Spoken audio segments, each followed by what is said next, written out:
my second recording of What If Deku was from... What if Deku was Nikola Tesla? I'll never be good enough, you know? I never will.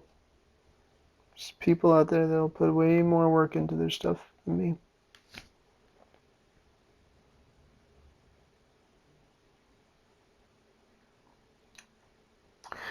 But you know what? This is What If Studier.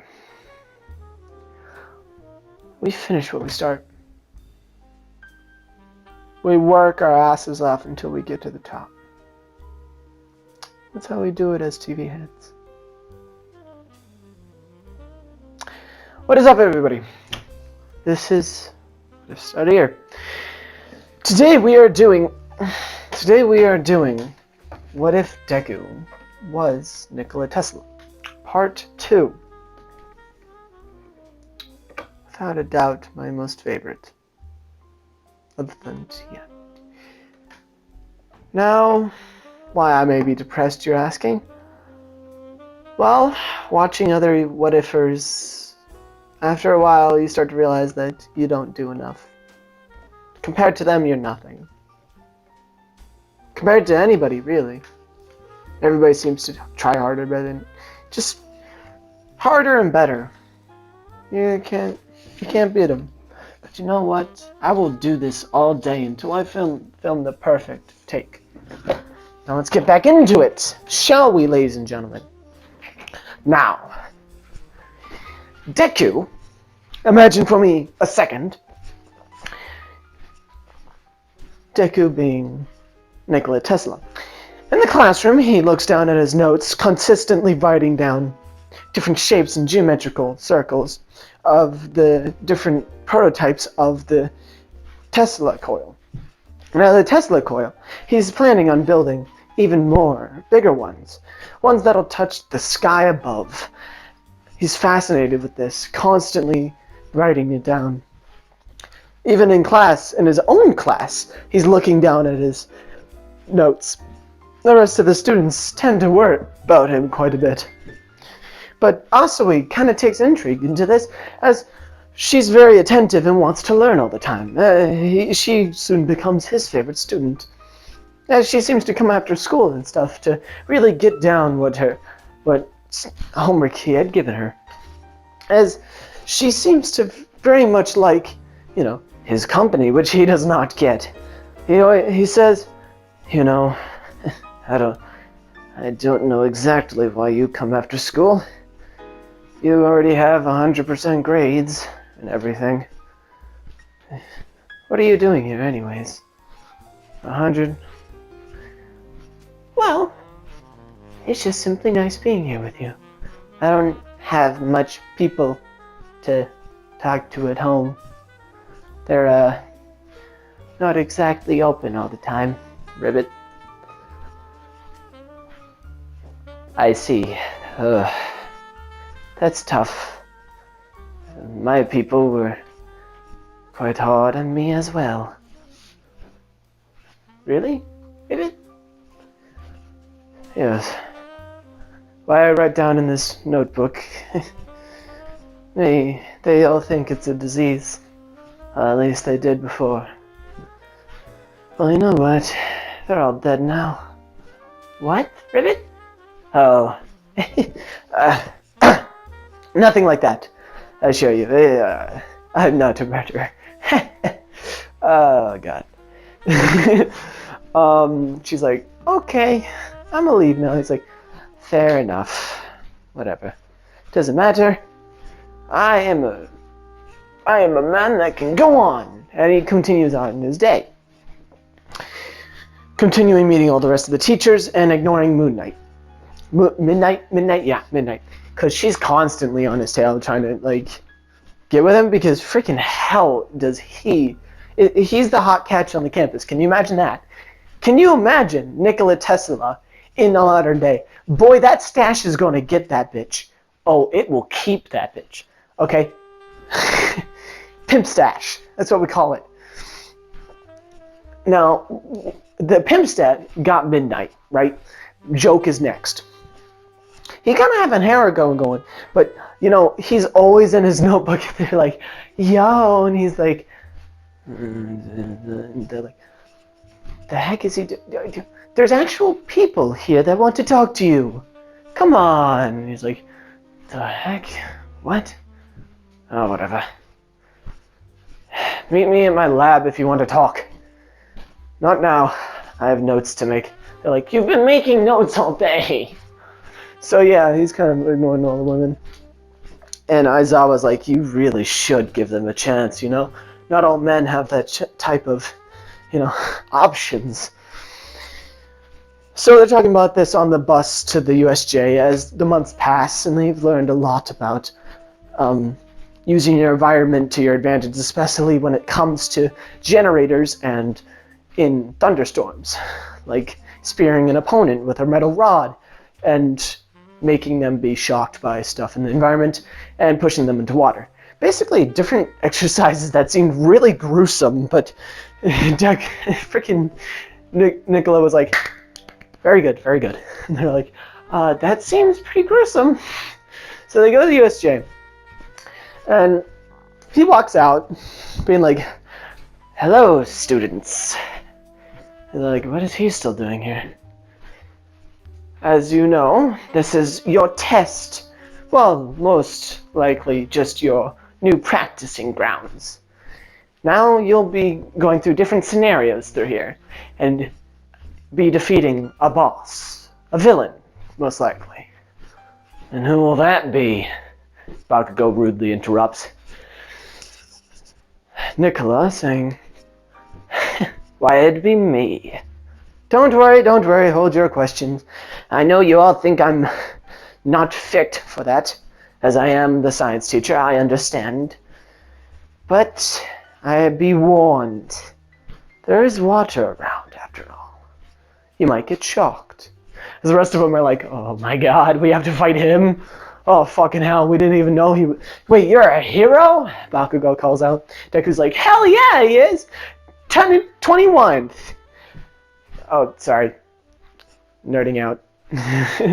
Freaking Nikola's like, yes, thank you, Deku. I am 21st hero, although I didn't want to be. As I was like, yeah, whatever. You were forced to by the contract, we get it. Stop complaining. Why don't you just people let me get to my work? Anyways, all to your stations. As he signals behind him and he points towards each one of their stations. Where he was pointing, a huge portal opens up. Tomura and Kyogiri popping out. Just into it. Yeah, whatever. He makes a speech and stuff and he's like, heroes, today is your end.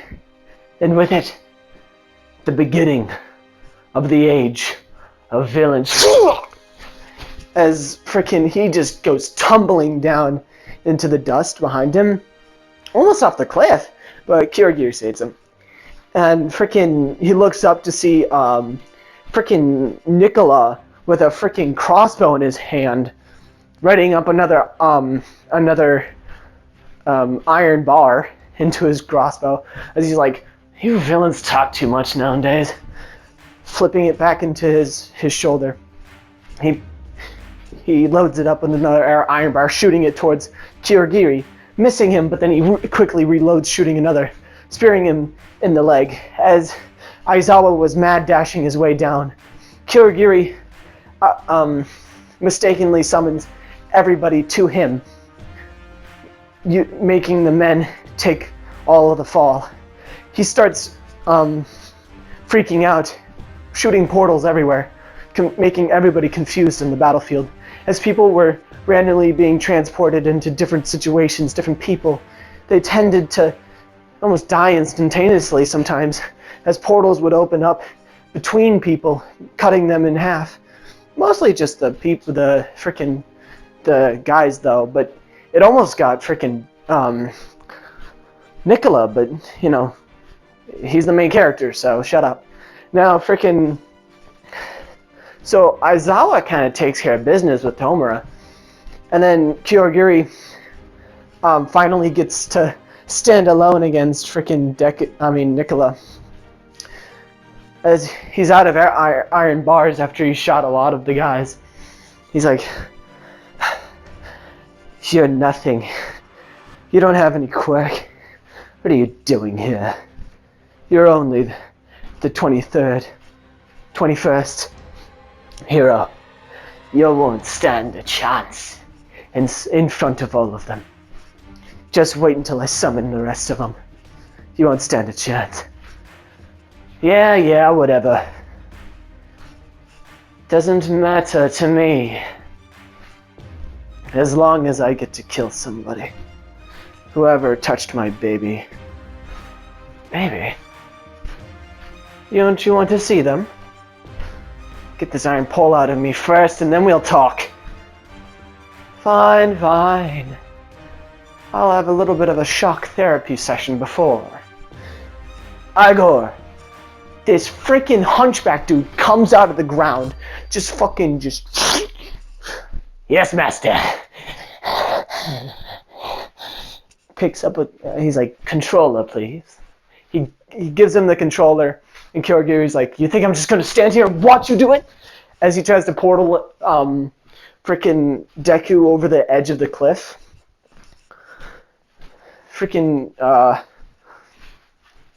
He's not that stupid though, as he just dodges to the left, dodging out of all the portals he made under his feet, pressing the button on the controller, allowing huge, freaking gigantic Tesla coils to sprout out of the ground, almost 100 feet from where they were, but in the middle of the place, upheaving the ground and almost breaking the whole stadium,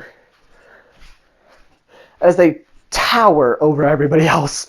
Freaking Kyoryu's like, that's what you have? He's like, don't look away from your opponent. Punching the iron bar straight into his chest, even farther in. Breaking the seal on him a little bit. So he's like, fuck! He's like, hope you're ready for this. You might be a little shocked. He's like, that was lame. But you know what's even lamer? Nomu!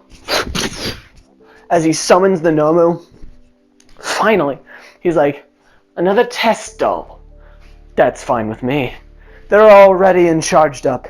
As the Nomu gets in, it does a little bird thing, because it looks like a bird. It's like, caw, what the? And it's like, it's just your... And it's like, oh... And Kyoryuri hides behind it.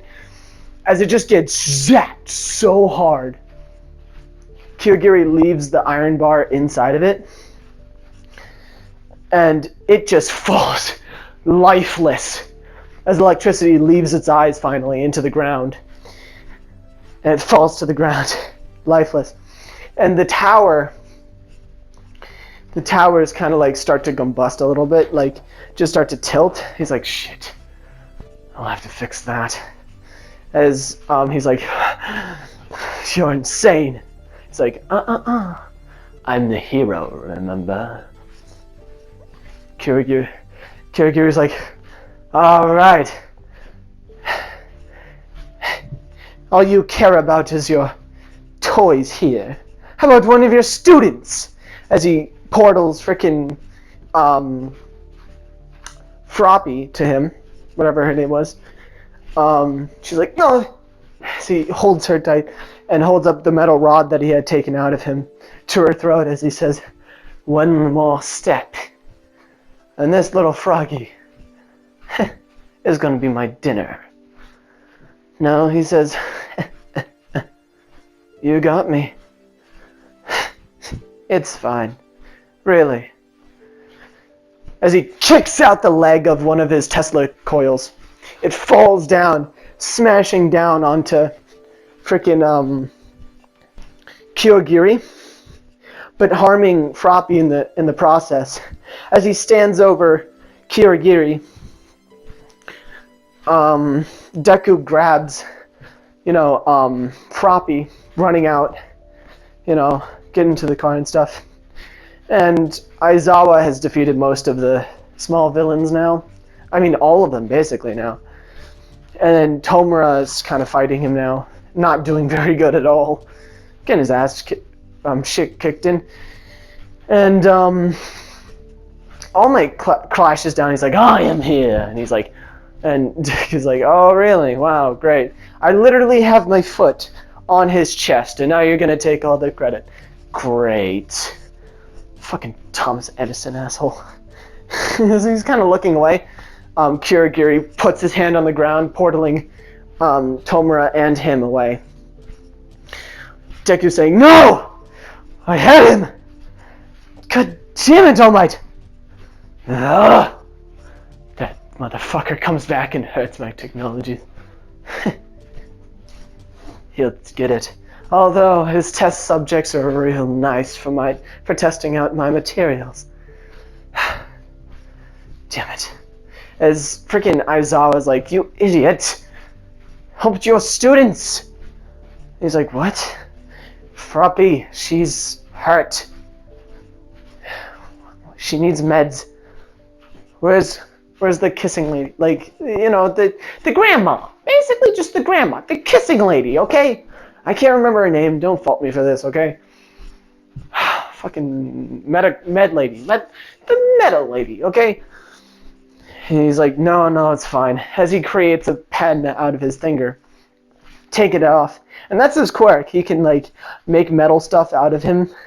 That's kind of what the clone is made to do. Making an EpiPen or whatever you use for, like, scratches and shit. Puts it on her wounds. And he's like, ugh, at least you care enough to make shit out of for them, as he reconnects the finger to his hand, fusing it back into him. He takes up his crossbow again, fusing it back into his back. Back into his back. He puts on his cracked glasses again, raises himself back up to leave. Just chilling like a villain. And he's like, and as I was like, how can you be so calm? We just got attacked. Come on, man. He's like, calm down. I'm happy. I got to test my technologies. Igor. Speaking of which, Igor. As Igor comes back up, yes. As he's like, take this. I have no need for the controller anymore. The students are safe. Keep eyes on them, alright? Yes, master. As he walks back and he like hobbles back into his little hole in the ground, and as I was like, I have multiple questions, but I am so mad at you that I can't even speak a word. So yeah, they go back, they have the ambulance and stuff come and get them. Everything returns to normal back to school, except, you know, they just got attacked and stuff. Nikola is like excited. He's like, I'm excited for next time. And they're like, next time? How do you know that there's going to be a next time? All the ladies are starting to like not like him anymore because he seems a little crazy about that type of stuff. He's like, they'll attack again. Sometime. They can't hold themselves back anymore. They've been saving it up for years, trust me, I've watched them. There'll be a resurgence. Oh, you can be sure of that. Talking to the freaking mouse principal. He's like, trust me, this was no ordinary attack. They were aiming to kill All Might. Of course, I eviscerated the thing that was supposed to take you out. You're welcome, All Might. But these people, trust me, they don't stop after one. They'll keep going and going and going until everyone's dead. Trust me. I've dealt with them before. I see. What do you think we should do then? Well, first of all, now they've gotten a taste of blood. My blood, in fact. And now that they know what we have already known since now, they will be constantly striking on on our facilities. First of all, you need a bunking system and also a dorm system where students can be together and stick together, be together, and live together. This will have to be effective immediately if you want to save the facility. Oh, dang. Are you sure this would help as much as you think it would? Trust me. If they were to attack any of the children at home, I would blame myself, and you don't want that. Okay, jeez. Fine. All Might's like, I should probably help a little bit. He's like, no. Just sit in the corner and smile like you're good for her. He's like, oh, jeez, dude. Oh. He's like, whatever. It's just so fucking cold to All Might. So disrespectful. He's that type of guy, though. I think that's gonna be the end of my thing. I actually really like this one. That would be part 2, is that correct? Yeah. So, good. This is goodbye, ladies and gentlemen. If you liked it, please do hit that like button so that I know that you want another one, because I really do need it. I have zero clue what you want otherwise. Now that that is said, goodbye.